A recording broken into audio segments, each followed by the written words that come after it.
ఏ రామ్, అట్లు తెచ్చాను, షేర్ చేసుకుందాం పదా. థ్యాంక్స్, నాకు మూడ్ లేదు. హలో, మూడ్ లేకపోవడం ఏంటి? తమాషాగా ఉందా? నీకోసమేగా తీసుకొచ్చింది, ఇప్పుడు వద్దంటే ఎలా? వీడికి ఇవ్వండి. తీసుకో. నాకా? తినరా? తీసుకోరా. థ్యాంక్స్. ఆ పెద్దసలు టాప్తావా ఏదో పొలిటికల్ లీడర్ లాగా? మంచి అమ్మాయి షేక్ హ్యాండ్ ఇస్తుంటే ఏంటి నీకు ప్రాబ్లం? ఏదో అలవాటు అయిపోయింది. సరే పద. రాబోయ్. అరే కొట్టిరా, తినరా, తిను. ఎప్పుడు తిన్నావో ఏమో. ఎంగిల్ మెతుకులు తినే నాకు నీ పుల్లట్లు పెట్టు. నువ్వు మంచివి కాదు మాస్టర్. సారీ, నువ్వు దేవుడి. ఇవాళ నుంచి నేను చచ్చే వరకు బ్రతుకున్నంత కాలం నీకు తోడుగా ఉంటాను. మరీ పెద్ద ప్రామిస్ చేశానా? అవసరం వచ్చినప్పుడు చూసుకుందాంలే.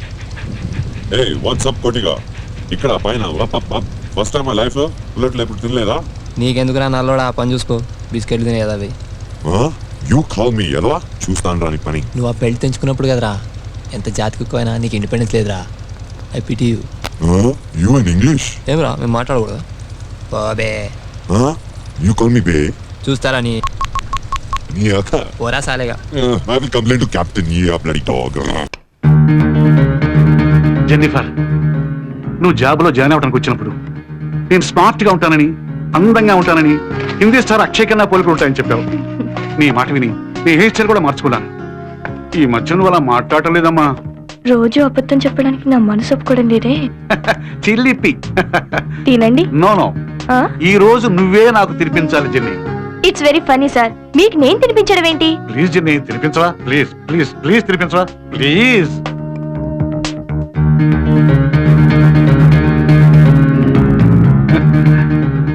నేను పెళ్లికి ముందు అనుకునేవాడిని అందమైన భార్య ముద్దుగా గోరుముద్దలు తినిపించాలని.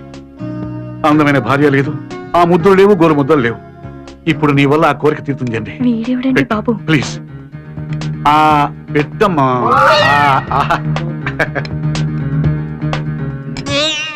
ఏమిటో ఎలా వచ్చావు? మీ రూమ్ లో మినరల్ వాటర్ ఉంటది కదా అని. అదేంటంటే జెన్నిఫర్ మీకు గోరుమత్తలు తినిపిస్తుందా? జెన్నీ నా మీద ప్రేమతో మంచి ఫుడ్ తెచ్చింది. ప్రేమతో తెచ్చిందా, బాక్స్ తో తెచ్చిందా? మా తెలుసులేండి, మీరు సైడ్ డిష్ లాగింగ్ చేస్తున్నారు కదా. నేను ఎండీని, తెలుసా నీకు? తెలుసండి, మీరు ఎండి, ఇప్పుడు సెక్రటరీ, అది ఫుడ్. ఇందులో మాకు ఏమాత్రం కనిపించలేదు. జీతం ఇస్తున్నానే, ఆ మర్యాద కూడా లేదు నీకు. మీరు జీతం ఇస్తుంది పని చేయడానికా, మర్యాద చేయడానికా? టెన్షన్ లో అర్థం పడతాం లేకుండా మాట్లాడతారు సార్ మీరు. ఎక్కువగా మాట్లాడుతావు, నేను తలుచుకుంటే నేను ఏమైనా చేయగలను. అయ్యి బాబాయ్, అంత సీరియస్ అవ్వకండి సార్. మీరు ఏమైనా చేయగలరు, కానీ మేమేం చేయగలం సార్. మహా అయితే సైడ్ డిష్ సంగతి మీ ఆవిడతో చెప్పగలం. ఎక్స్క్యూజ్ మీ,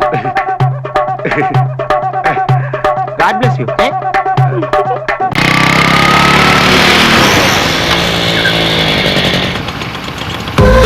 సరే బాబాయ్, నువ్వు వెళ్తా, నేను వస్తాను.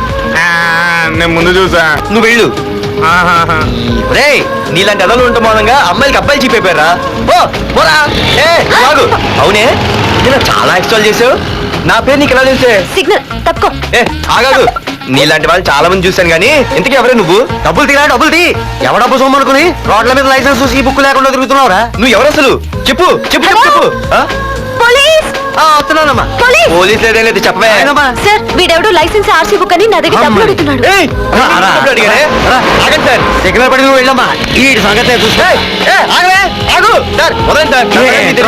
పెద్ద జిగిడి షేర్ మార్కెట్ లాగా మా కలెక్షన్ టపాల్మని పడిపోతుంటే ఏంటో అనుకున్నాను.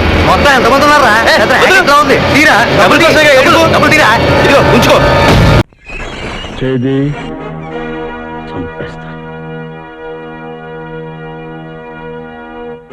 వేసుకో.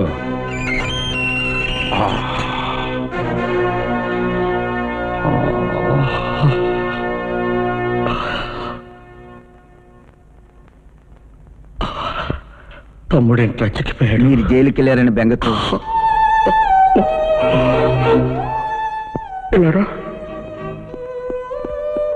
పాత డ్రెస్ ఇచ్చావేంట్రా? టైలర్ ఇంకెవ్వలేదన్నా. సాయంత్రానికల్లా కొత్త డ్రెస్ వేయించు, లేకపోతే సైనిట్ ఇచ్చి చంపేస్తాను. Out out. వెళ్ళండి.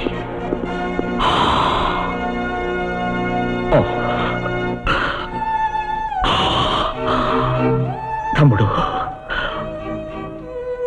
నాన్న, తమ్ముడు మాట్లాడరా. బాగుంటావమ్మా? బాగుంటావురా? తమ్ముడు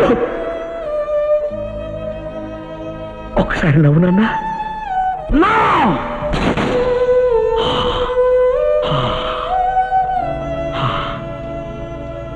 నిన్ను చంపిన వాడిని చంపి వాడి రక్తాన్ని తీసుకుని నీకు బొట్టు పెడతాను రా. నీకు బొట్టు పెడతాను. వాళ్ళెక్కడున్నా సరే వాళ్ళని చంపండి, నేను నిద్రపోట్రా. I love you my brother, I love you రా. I love you. అయిపోయింది రావయ్యా. టైం అయిపోయింది నాకు కాదురా, నీకు. జైలు కాబట్టి బతికిపోయావు. లాక్ చేసుకో. రే బుజ్జి, నువ్వు చేసిందేం బాలేదురా. ఊరి నా జంబల హాటు రాంబాబును కొట్టిన నేరం కింద 4 నెలలు జైల్లో ఉంటాం బెట్రా. బ్యాంక్ రాబరీ కింద 4 సంవత్సరాలు జైల్లో ఉంటాం బెట్రా. అమ్మ నా బుజ్జి, ఏంట్రా చంటి? నీకు కూడా బుర్రంది రోయ్. కొట్టాం ఈ దారుణం విన్నావా? చెప్పండి. బ్యాంకాక్ లో దొంగతనం జరిగిందట. ఇప్పుడు నిన్న రాత్రి వాచ్మెన్ కొట్టి లాకర్ పగల కొట్టి ఎంత పోయింది? 2 కోట్లంట. అబద్ధం. 50 లక్షలే.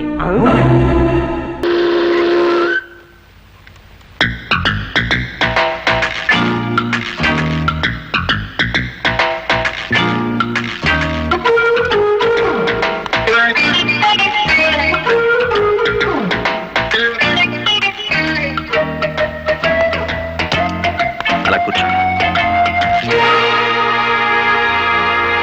Dirty place. ఇక్కడ కూర్చునేది ఏమిటి జనమంతా? ఓహో, ఈ వీధి మొహానికి ఎప్పుడు కారు వచ్చుండదు. నా కారు చూడడానికి వచ్చుంటారు. దానికి ఒక కథ ఉందండి. అనగనగా వెనకటికి 7 ఏళ్ల క్రితం నేను ఆ గుర్రబండి కొన్నాను. మొదటిసారి మా వీధికి వేసుకొచ్చినప్పుడు 100 మంది వచ్చారు జనం. ఓ సోసి నా బండి చూడటానికే వచ్చారు కదా అని 2వ సారి వేసుకొచ్చా. 50 మంది వచ్చారమ్మా. 3వ సారి వేసుకొచ్చా. ఎవ్వరు రాలేదు. నేను నా గుర్రం మిగిలాం. మీ కారు సంగతి అంతే. ఏమిటా బాబుడు? నువ్వింక వాయించడం మొదలెట్టబ్బాయా.